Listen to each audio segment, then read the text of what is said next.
All right. Hey, everybody. My name is Kathleen Jasper, and today we're doing the Praxis Special Education webinar. So I am live on Facebook, YouTube, Instagram, and a few other places. If you signed up for this webinar, you can see me inside the webinar right now. Let me know if you can hear me in the chat and that everything is working okay.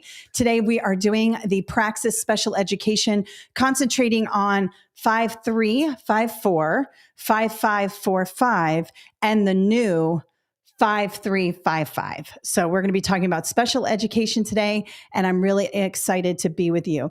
Now, if you signed up for the webinar, you got a free study guide and this link to join inside the Vimeo webinar area.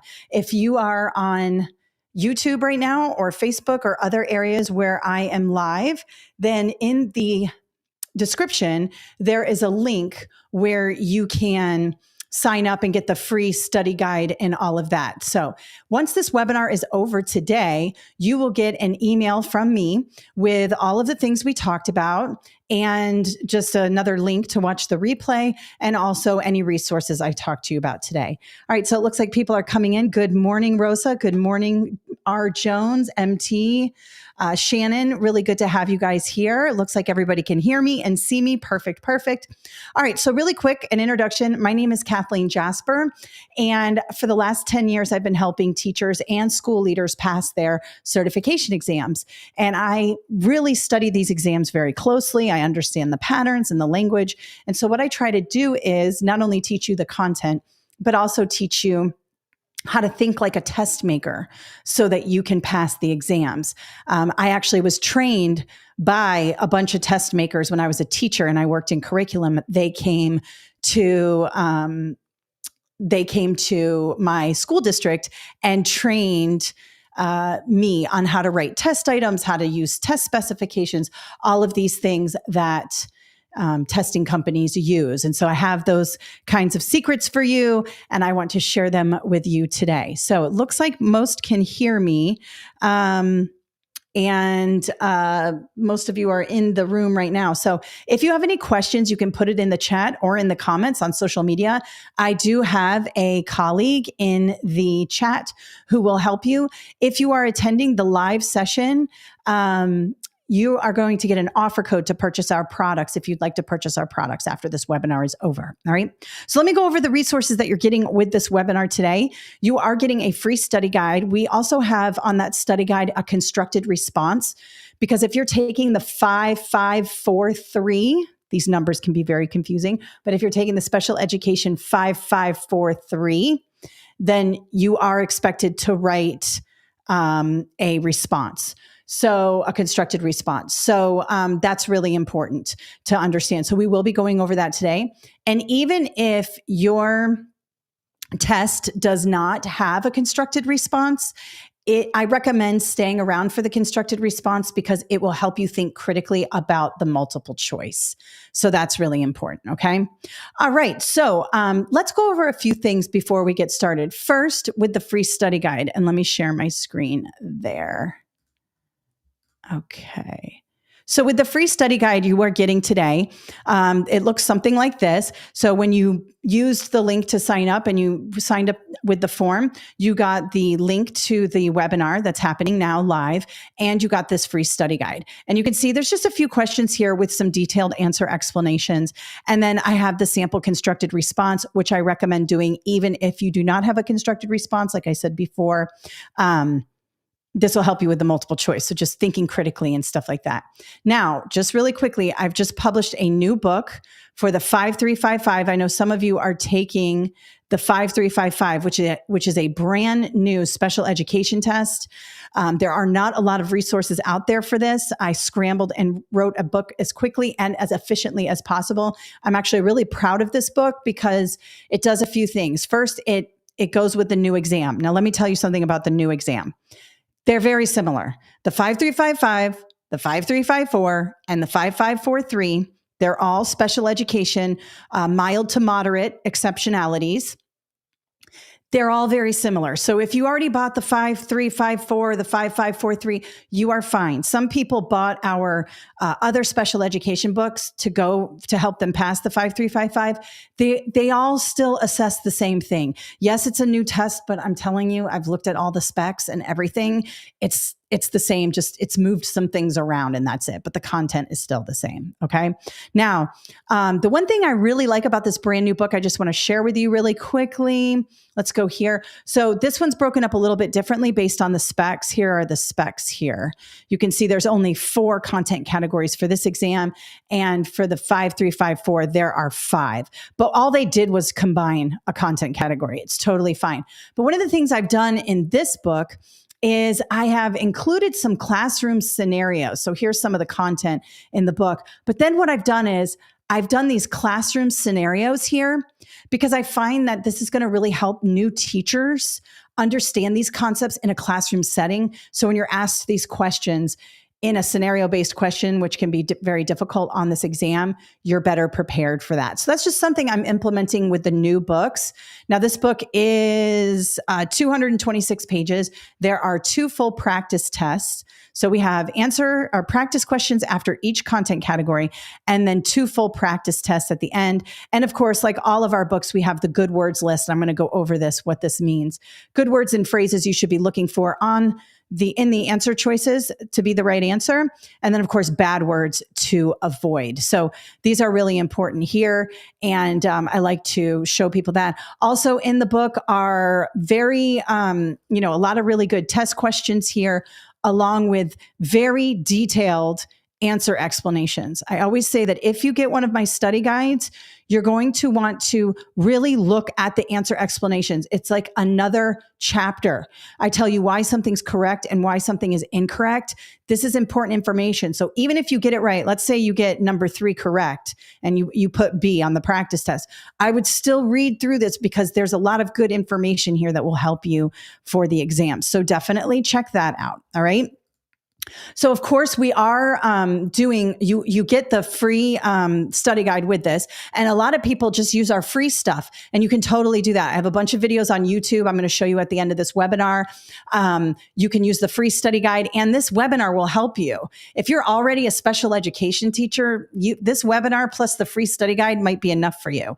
If you're a brand new teacher and you don't know a lot about these concepts, I do recommend getting the study guide. But after this webinar is over, you're going to get an offer code. And I believe Yana is putting the offer code in the chat as well.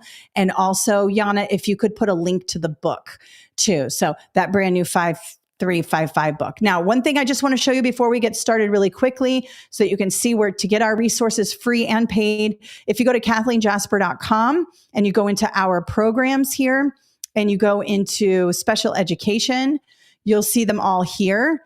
This is the brand new book, the 5355. And when you buy it from us, it's a digital copy. We don't recommend printing it out. If you buy it in a digital form, just use it digitally. Maybe you like that. Like I enjoy books digitally sometimes. Sometimes I like them physical books. If you want a physical book, don't print it, okay? I mean, it's going to waste a lot of ink and a lot of paper. Don't do that. Instead, click this Amazon link here, and it'll take you to Amazon. I just published this book, so there are no reviews on it. It was published yesterday. Normally, I have a copy in my hand to show you, but you just do this, and through Amazon Prime, it'll be there in a couple of days. So if you want a physical book, don't buy the digital and print it. Just buy it from Amazon there. Now, the offer code we're giving you today does work on our website. It will not work on Amazon. All right. So unfortunately, we cannot give offer codes for Amazon publishing. They are in charge of the publishing on their end. So I can't do an offer code. I would if I could, but on our website, there's an offer code. Now, also on our website, if you're taking the 5354 or the 5543, I'm sorry, there's so many different things here. We also have online courses, and the online courses, let's go here. Where is it? There it is, 5354. This is an online course. It comes with videos, extra tutorials, a few extra questions, and it comes with the digital book. So if you buy the course, you get everything. You only have to buy the course. You do not have to get the book and the course. When you buy the course, it's everything. Now, I don't have a course yet for the 5355 because I just published the book. But if you want an online course, you can do that with this. You can use this to pass the 5355. So just something to think about. But if you're taking the 5355, it's all pretty much the same. It's all pretty much the same. But I understand you want the right test with the right number and all of that. But 5354 and the 5543 both have online courses. I'm working on an online course for the 5355. All right. All right. So beyond that, I've got YouTube, I've got TikTok, I've got all these other free resources you can use. And it looks like Yana has put in the chat the links to everything and the offer code. And one more thing I want to tell you, if you purchase the book physically on Amazon or on our website, and you now want the online course, if you email us with a screenshot of your purchase. So if you bought from our website, we can look you up. If you bought from Amazon, we can't. So we need a screenshot of your purchase and make sure your name is visible, please. And then we can apply that to the online course price and send you a code for that. So because a lot of people, after they see this webinar, they're like, well, I want the online course, but I already bought the book. Well, we'll apply your purchase of the book because the online course comes with the book. So if you're interested in that, just email us info@kathleenjasper.com and we will send you an offer code to use and it'll take that off the book or take it off the course. Okay, so that's the housekeeping I'm talking about right now. We are doing special education, mild to moderate exceptionalities. Now, when we talk about special education, you may hear the term exceptionality intermingled with the term disability. Both are correct, but the term exceptionality moves towards away from a deficit model or a deficit way of thinking and more towards, what the student can do. So like in Florida, it's not called special education. It's called exceptional student education. And it includes gifted students. So it's students with disabilities and students who are gifted. And the reason why is because, most of the disability community embraces the word disability, like it's okay. But when we say exceptionality, it gives the feeling, and rightly so, that the student is not defined by his or her disability. The student can do all kinds of other things too. The student is exceptional in other ways. And so we'll say, like in my books, I call it exceptionality. And I also use the term disability as well, because it is the correct term. That could change in a few years. But so if you see that, that's the same thing. If you're new to special education, you may see exceptionality as well. Okay. And then let's see a few other things, couple of points to understand. IEPs are going to be something you're going to see on this test. An IEP is an individualized education plan. It is a legal document and it must be followed. So an IEP is a part of the legislation for IDEA, Individuals with Disabilities in Education Act. And it is very important that we follow the IEP. I am going to pull up some questions regarding the IEP right now in my presentation. But if you see the term IEP in an answer choice or follow the IEP or do things according to the IEP, it's probably the correct answer. Another acronym you will see, or you might see it spelled out, is Least Restrictive Environment, LRE. And this is very important because this will be embedded in the correct answer choices. Okay. So anytime you see an answer choice where the student is being educated as much as possible with their non-disabled peers, meaning let's say a student has an exceptionality, but for most of the day, they're out in the general education curriculum. That's what we want. We don't want to be taking special education students and putting them on the other side of the school where they are segregated away from the other students. We want to use an inclusion model. So anything that is like inclusion. Now, it might say the word inclusion and it might say the word least restrictive environment, or it might describe that. So be on the lookout for those types of practices because those are the correct answers in the answer choices. Also, the correct answers in the answer choices are going to be anything where you are coming from an abundant mindset, not a deficit mindset. So saying things like, well, you still did okay, even though you're disabled, right? That's a deficit mindset. Instead, it's, you are doing an exceptional job.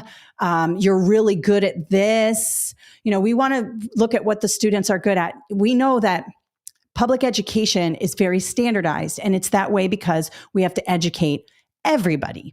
And so it's very difficult to have differentiated instruction and different models for different students. But that is what we want to strive for, especially in special education, because every student has different needs and every student has a different IEP and every student has different goals. And we want to make sure we are meeting those needs of each and every student. And as special education teachers and as general education teachers with special ed students in our classes, we want to make sure that we're reading those IEPs and we're following them. If a student gets more time on tests, quizzes, lectures, whatever, the student gets that. It's in the legal document. It's in the IEP. All right. You don't get to decide, oh, well, that's going to take too much time.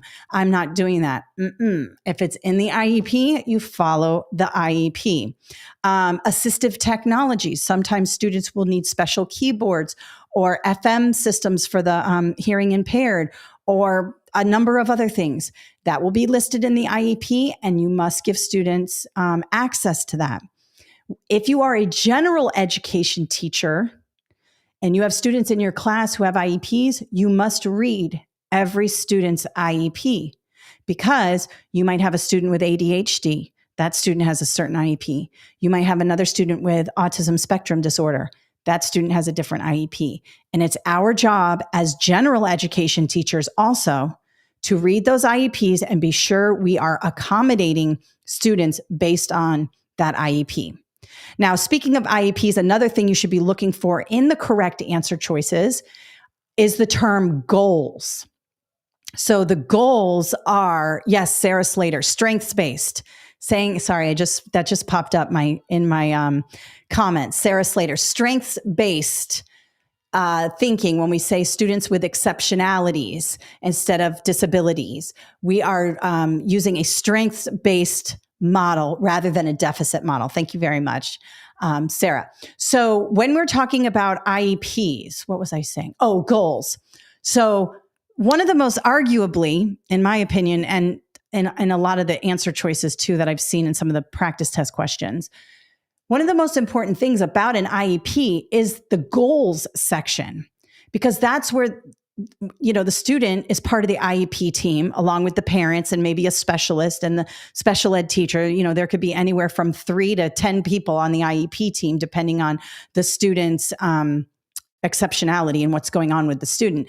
If the student has speech issues, there might be a speech pathologist on the IEP team. If it's behavioral issues, there might be a psychiatrist or a psychologist on the IEP team. It just depends.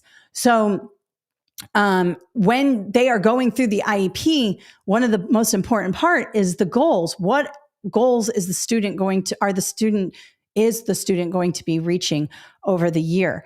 And that's really important, because when they make those goals, then all the teachers read the IEP and know, okay, Jose, who may have, let's just say, attention deficit disorder or specific learning disability, SLD, wants to increase his reading by 50 more correct words per minute on fluency tests. Let's just say that's one of the goals.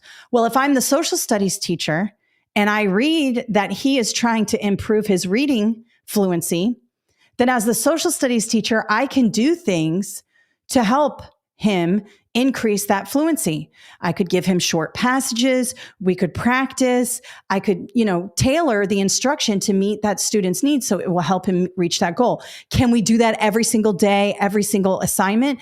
Maybe not. But if I know what goals the student is trying to achieve as a general education teacher, and certainly as a special education teacher, I can make moves in my classroom to help that student reach those goals. So that's really important there. Okay. So let's talk about, we talk about IEP goals. Oh, and here's another thing about goals. My husband was the ESE point person at our school, and this used to drive him crazy. So, I don't know if some of you do this the same way. This is how we do it in Florida. Every month or so, these questionnaires go out to the teachers about students, right? And it depends because the students' IEP meetings are coming up. And on the paper, it's like some questions, but it says things like, what does the student do well? How is the student moving towards his or her goals? They're pretty specific questions. And the teachers, the general ed teachers, they're busy. So no judgment, but they'll just put down like, oh, they're doing good, or, oh, they behaved fine. But really, when we talk about goals, we want to be specific, meaningful, measurable, attainable, research-based, and timely. We want to make sure relevant and timely. That's a SMART goal acronym, SMART. So specific, the goal needs to be specific. It needs to be measurable. You need to be able to say, okay, if he wants to increase fluency, how do we measure that? What is it? Attainable, can't be too high, and we certainly don't want it too low. Relevant to the student, it needs to be real world applicable. And then, of course, timely. It needs to be done over a certain amount of time. If you just write down, oh, he improved his behavior. Well, that doesn't say much, right? How did he improve his behavior? He has had 5 fewer disruptions per week than before, or a significant amount of disruptions per week. We want to make sure that we're being more specific. And it's hard as a general ed teacher because you are busy. But the questionnaires, if you're answering those questionnaires, be as specific as possible, because they use that information in the IEP meeting in order to make new goals, okay?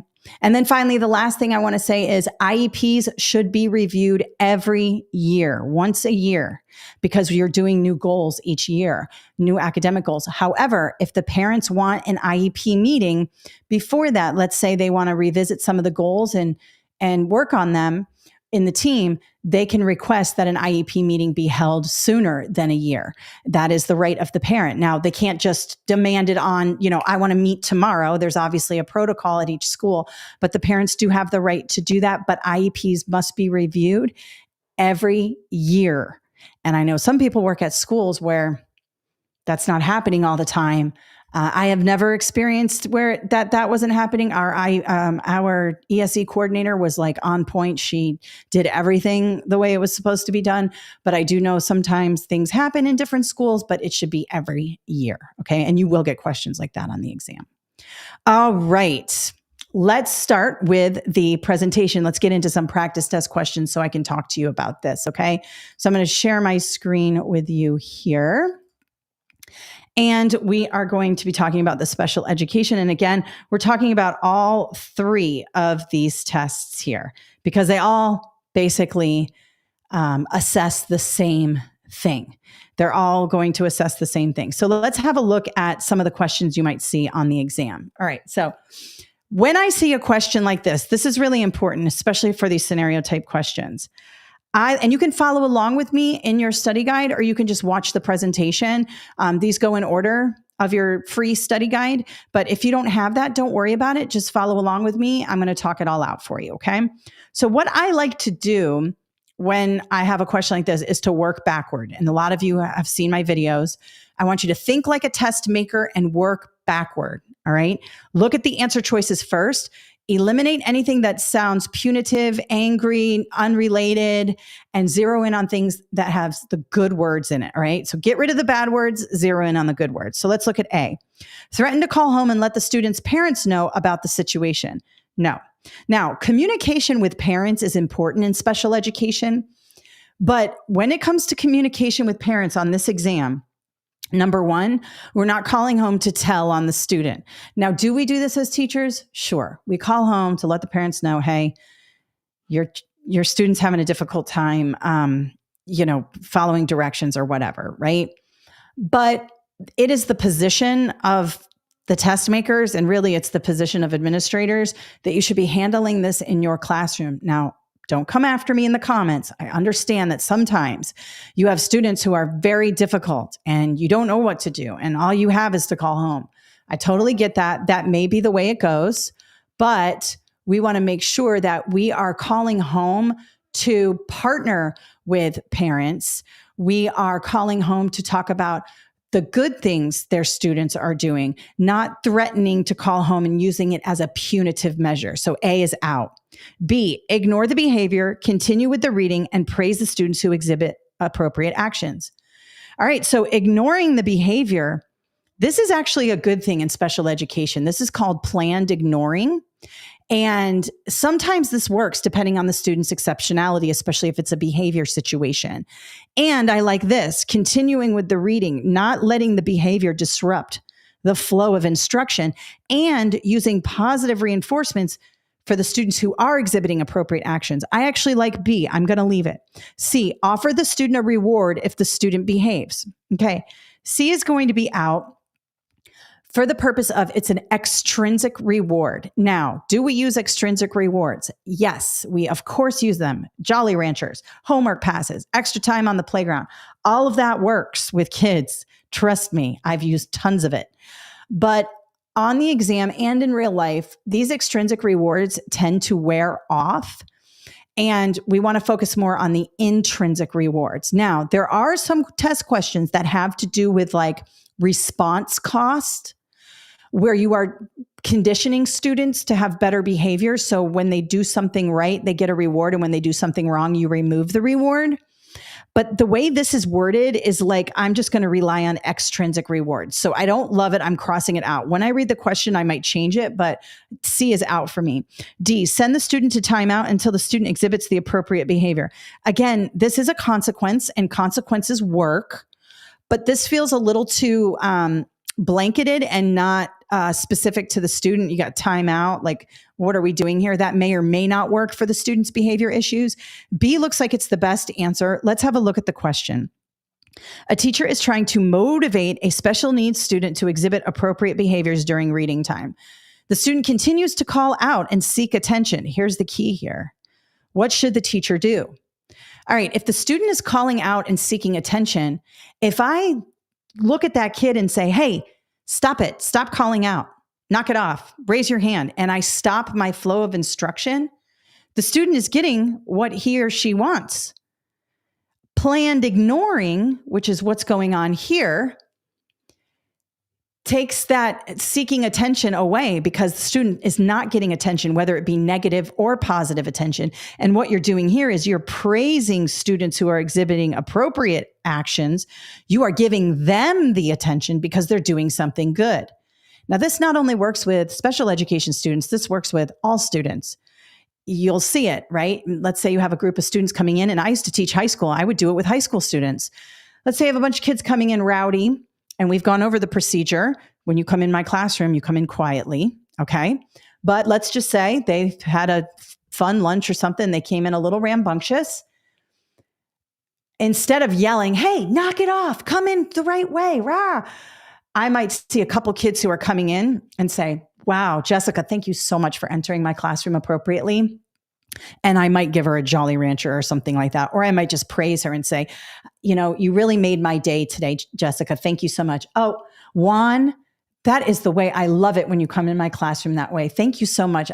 You're a leader. I'm really impressed by your behavior. And even in high school, the kids will go, oh, well, let me do what that kid's doing because that's making her happy. It definitely works with elementary school kids, but it works with high school kids, and it works with kids with exceptionalities and those who do not have exceptionalities. So B is the best answer choice here. A, C, and D do not work as well. All right, let's have a look at number 2. Again, answer choices first. Call home and let Carla's parents know that she is not following directions in class. Again, we're going to cross that off for the same reason we did before.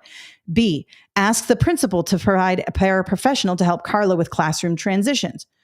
Okay, a paraprofessional is good, but asking the principal to provide that, no.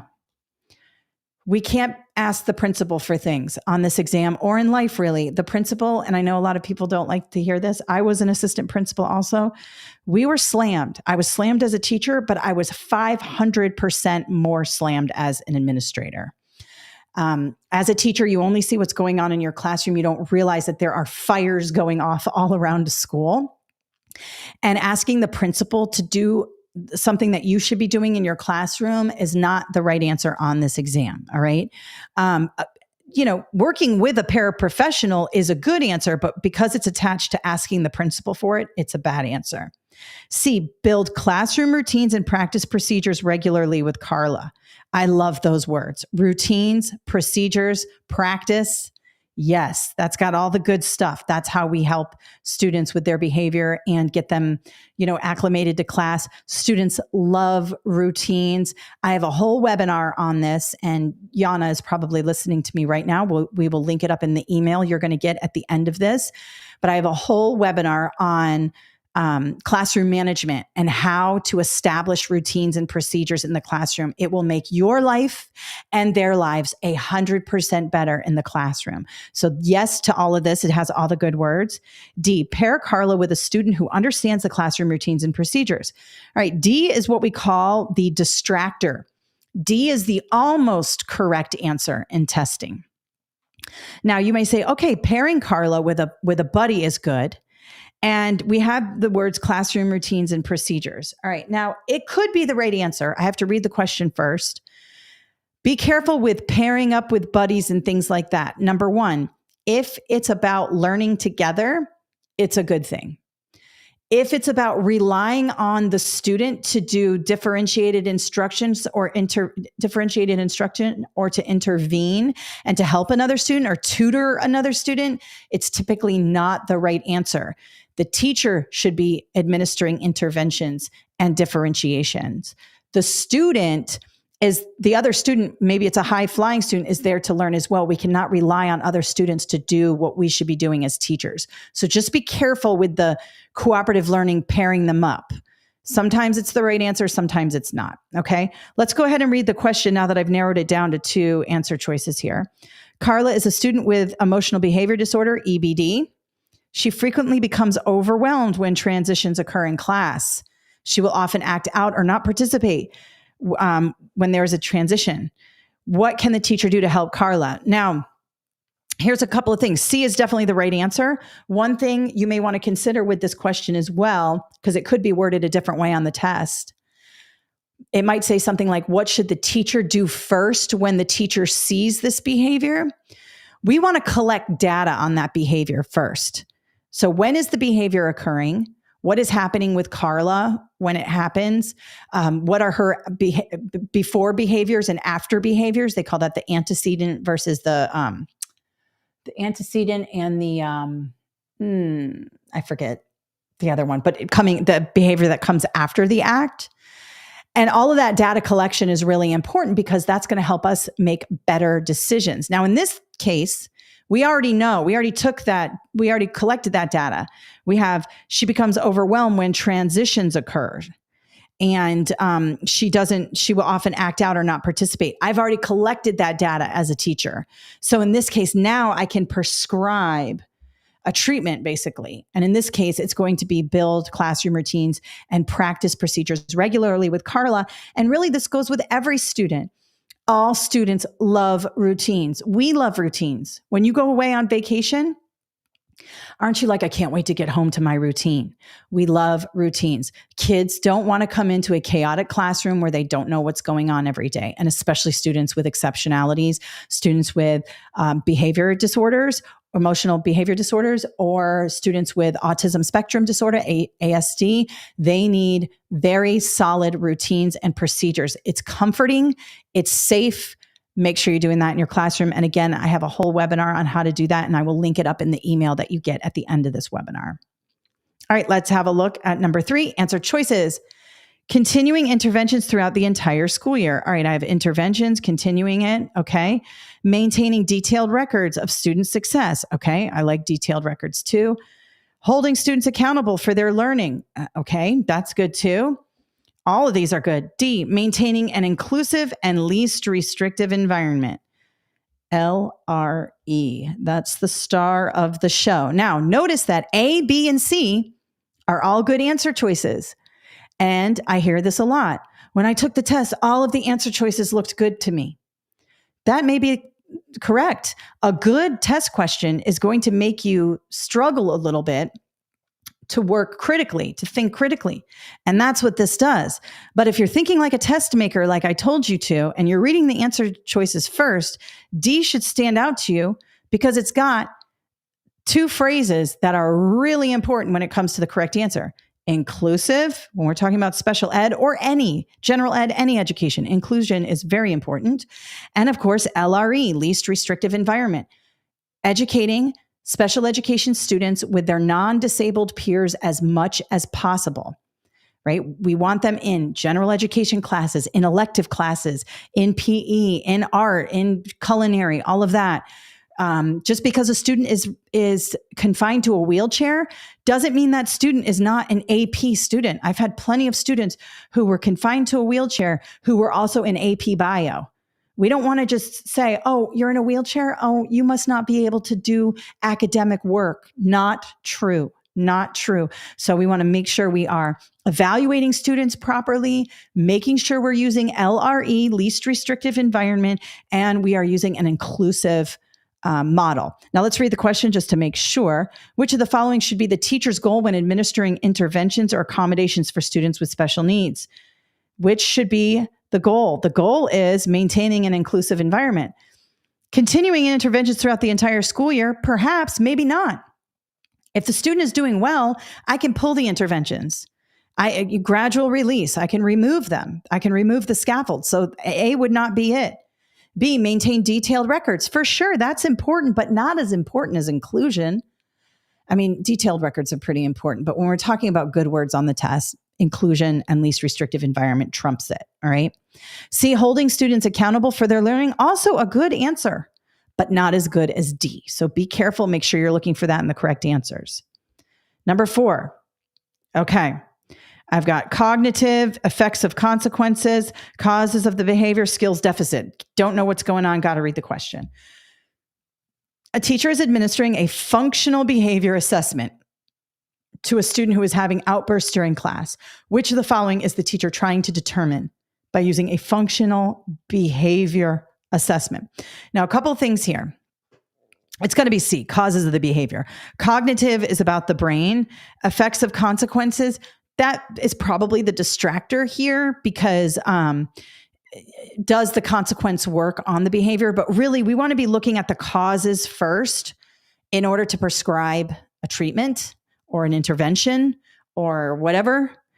And D, skills deficit, again, that's probably going to go with cognitive. This is more academic. Let me talk to you about a functional behavior assessment and then functional curriculum, two different things. Functional behavior assessment is one in which we're evaluating behavior. So students with emotional behavior disturbance, anything where they're having a hard time functioning in class in the academic realm. Maybe they act out when they're walking down the hallway. Maybe they can't, share on the playground, whatever it is. There's all kinds of different things.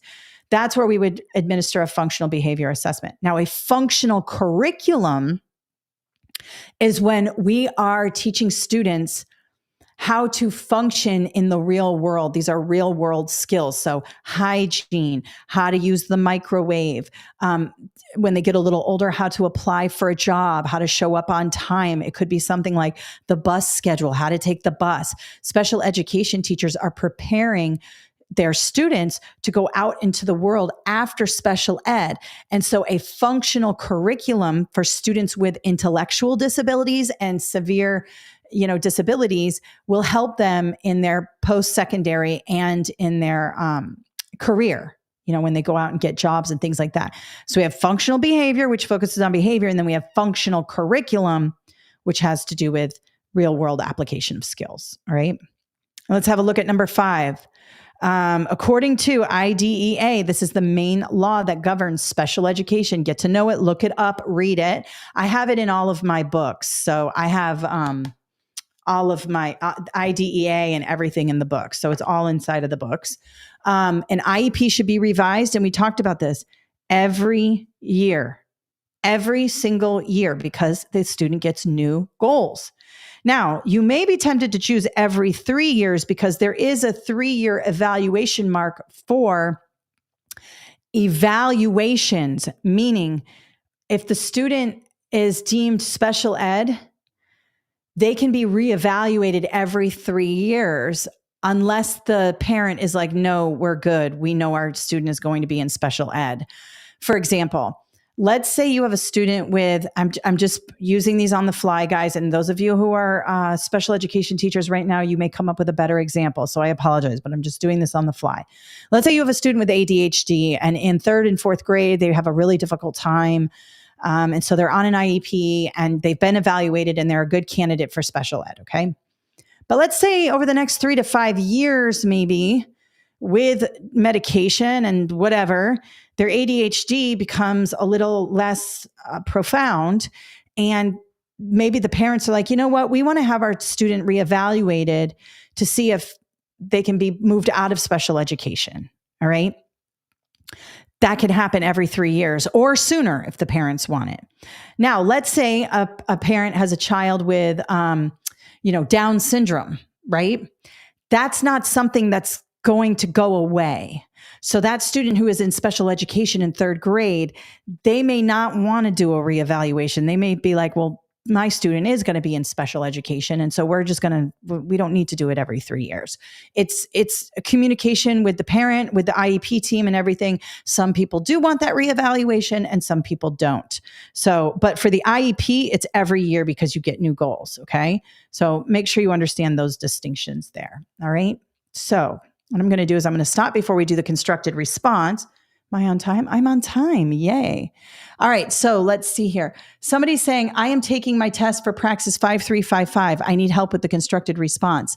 Well, Sherry, you do not need help with the constructed response because there is no constructed response for the 5355. It's just multiple choice.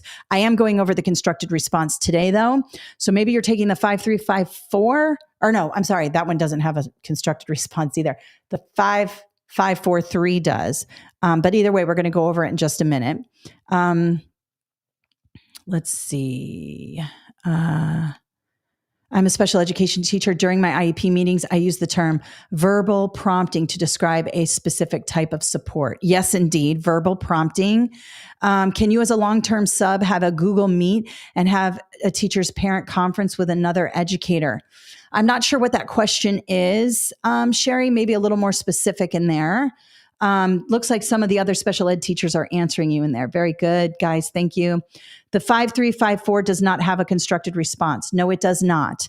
The 5354 and the 5354 and the 5355 does not have a constructed response. The 5543 does. So here's what you need to do. Google your test name and the term study companion, and the ETS study companion will come up. ETS is the company that builds these exams, and you will see in their blueprint whether it has a constructed response or not. It'll be the last content category. Now, I used to project this on my screen. I used to show you guys their document, but I learned that it is their document, and for me to show it, it's a copyright violation, so I don't do it anymore. They never came for me on that, but I just learned that through Googling, and I was like, oh my gosh, I do that all the time. So I'm going to stop doing that. But I suggest you do it. So go to Google your test name, Praxis 5354 or 5355, and the term study companion.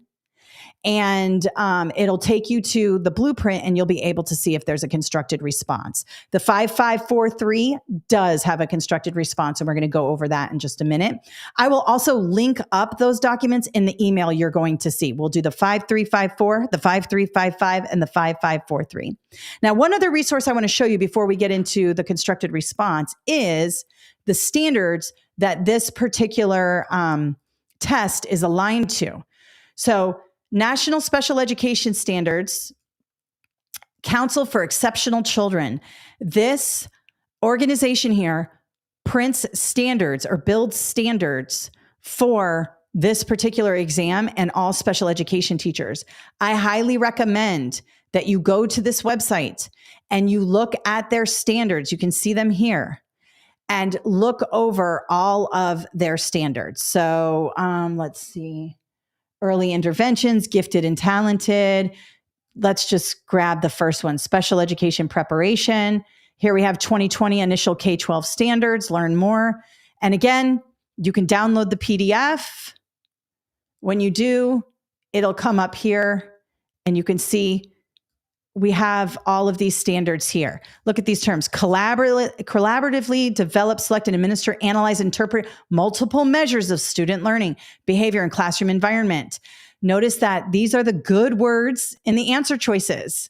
So I would definitely have a look at these. These say what a special education teacher should do, okay? Now, again, those are not my standards. They're somebody else's, so I'm briefly showing them to you here, but you should go download them and have a look at those, okay? Really important. Okay.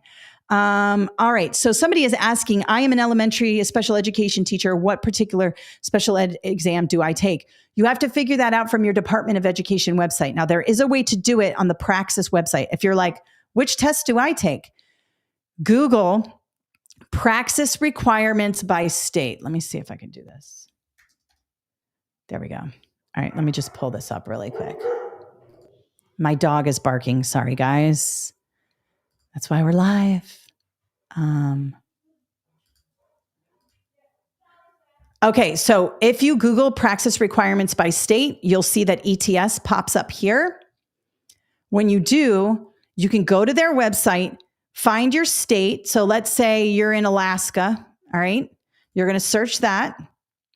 When you do, go to licensure requirements in the middle here. And when you do that, you'll see everything pops up here. Test requirements, learn more. For Alaska, it's going to say, okay, you got to take the Praxis core if you want to be a teacher. Now, if you want to be an early childhood elementary ed teacher, these are the tests you take. They have got all the tests here. Now, you're still going to have to do a little more digging with your Department of Education, but this will help you figure it out. Look, special education here. 5354. If you're early childhood, you're going to have to take the early childhood one. If you're just a special education teacher, it's pretty simple here. You got to take the 5354. Now, every state is different because every state has its own requirements. So you have to really figure out your state. So go to Praxis requirements by state or Praxis by state, and you can look it up there and it'll help you. Okay. All right. So let's go ahead and look at the constructed response now, because some of you have to take the 5543. All right. So let me go ahead and move that over to here. Okay. All right. So when we talk about the constructed response, I want you to work backwards as well. All right. So a lot of people will start up here and they'll start reading. And then they get down here to the task. And then they got to go back up here and read again because you forgot all this. Work backward. It's very important to help you think like a test maker, okay? So here are my two things. List 2 ways the teacher can differentiate and accommodate Julio so he can properly take notes that will help him on test day. I don't even have to read this whole scenario to come up with note-taking differentiated practices, all right? I could come up with a few right off the top of my head. Maybe I have Julio use a note-taking template. Maybe I allow Julio to record my lectures so he can take detailed notes later. Maybe I have, maybe I chunk some of the material I'm talking about into smaller paragraphs so he can write notes based on that. Am I going to write the notes for Julio?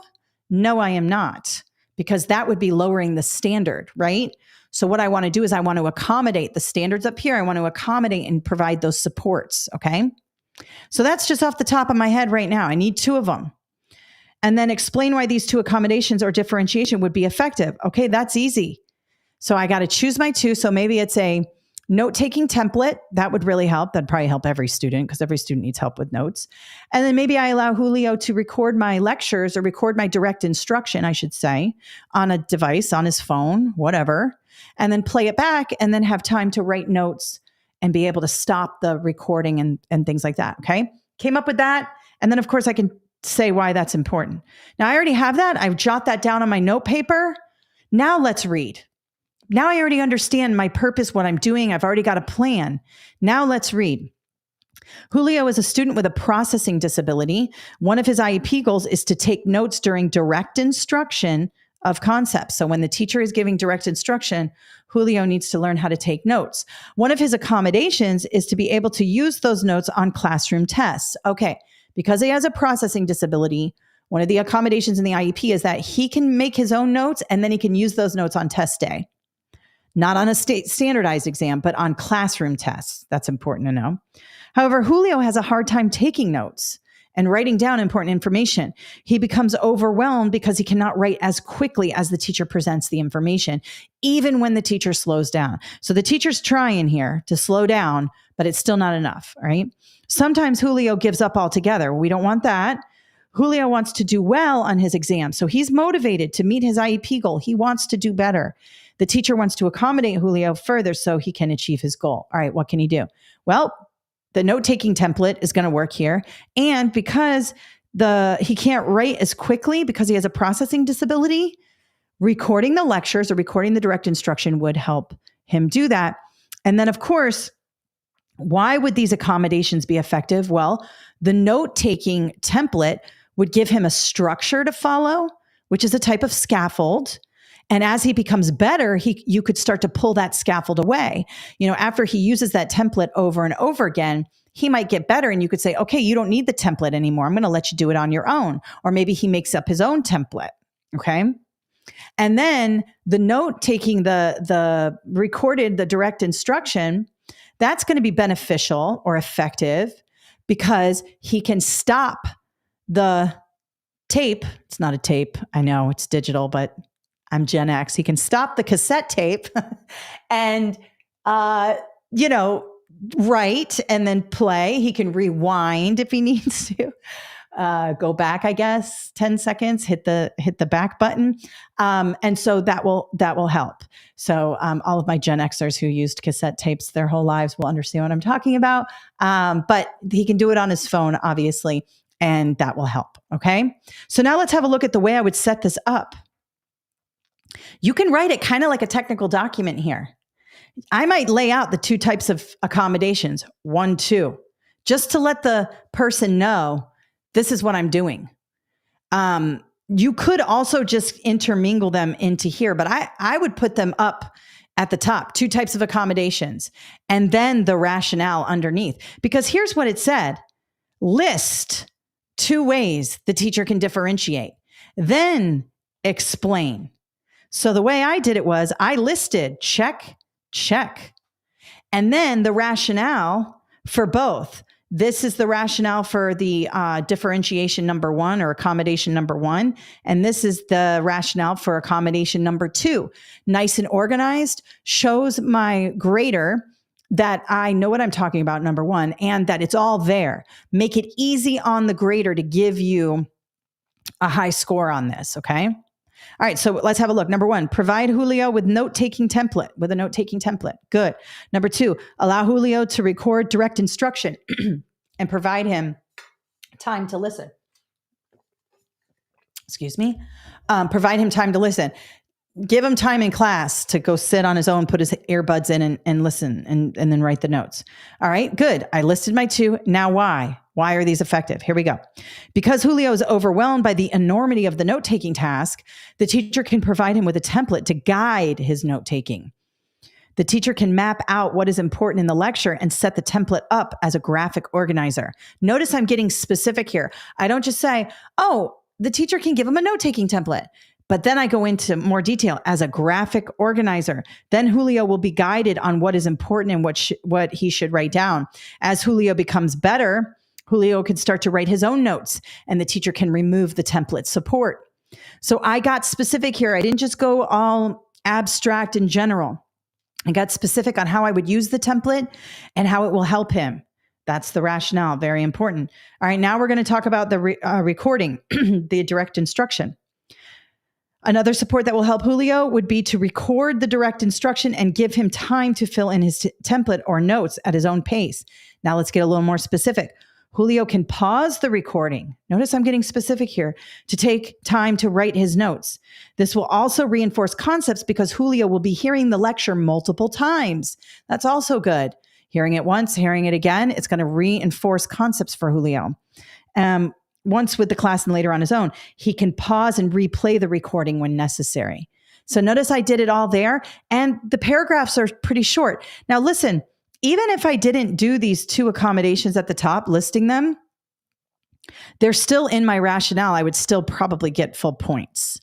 But it did say you want to make sure you basically do each bullet, each task.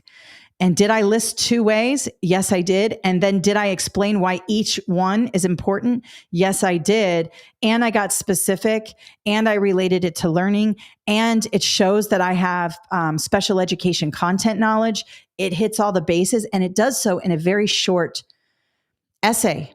Now, listen, you do not have to write the next rendition of War and Peace in order to get a good grade on this constructed response. Do what it's asking you to do and get out of there. You don't have a lot of time. And don't go around the world to say one thing. Just be direct. The person grading your essay wants you to be direct.